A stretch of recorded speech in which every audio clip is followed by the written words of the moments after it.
Primero aclararé que la filosofía no es exclusiva de Occidente. Ya en la parte oriental del mundo se desarrolló mucha filosofía, como en el budismo, en el jainismo y el hinduismo, sin dejar a un lado la filosofía japonesa.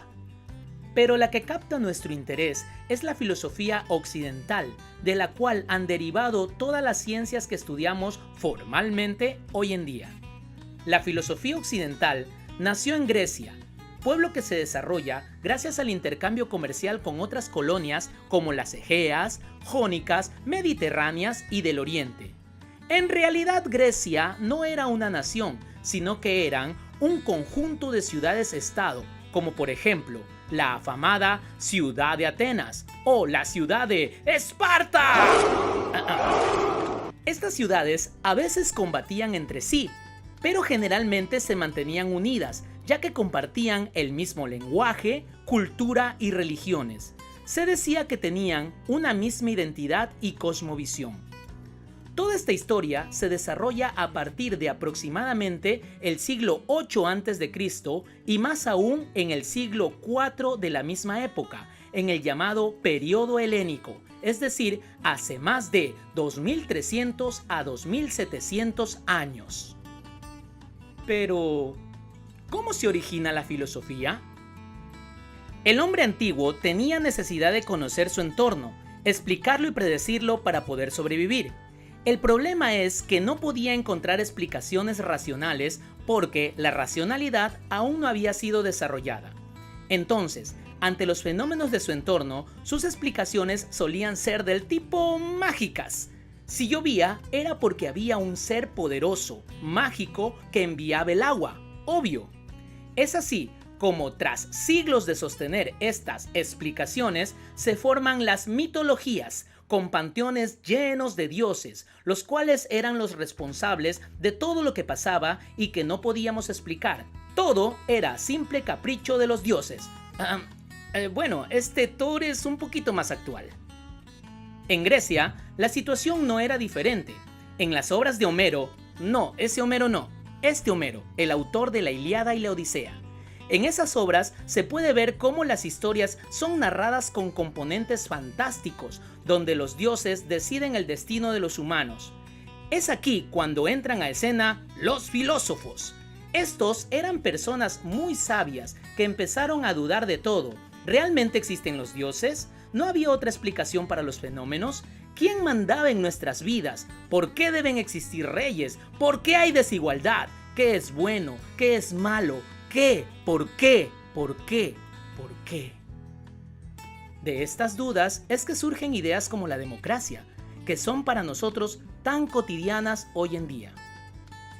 Pero estas personas sabias no se conformaban con solo hacerse preguntas, intentaban responderlas usando el razonamiento y cuestionándose a su vez si ese razonamiento era correcto, evitando recurrir a los mitos de dioses y las explicaciones fantásticas, porque esas no había forma de probarlas, sino que simplemente había que creerlas.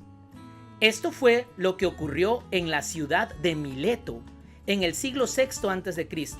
Tres de estos sabios fueron Tales, Anaximandro y Anaxímenes. Ellos se dispusieron a abandonar las respuestas mitológicas en las cuales se basaba la religión. En cambio, empezaron a buscar respuestas en el discurso racional. Se dice que es aquí donde se da paso del mitos al logos, y con ello se da inicio a la filosofía que conocemos hoy en día. ¿Y qué es lo que origina la filosofía?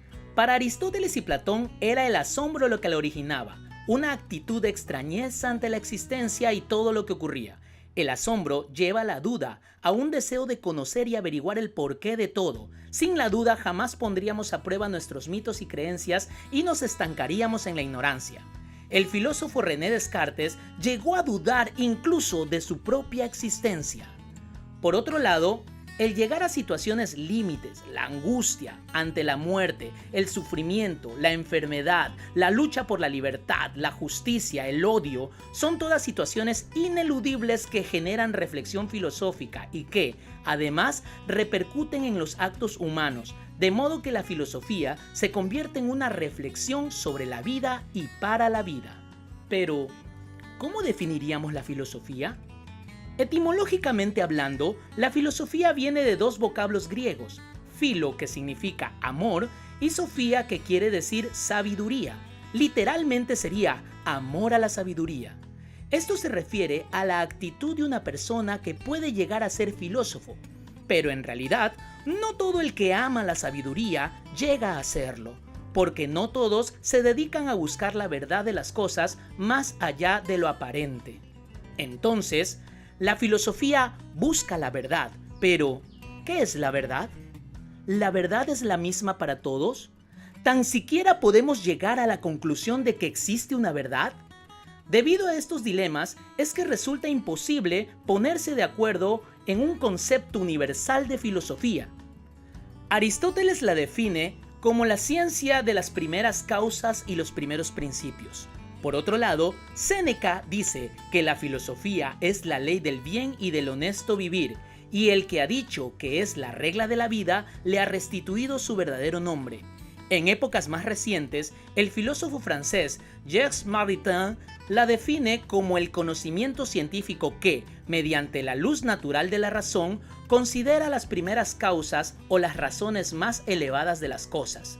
Por otra parte, Hegel simplemente nos dice que la filosofía es la ciencia de lo absoluto.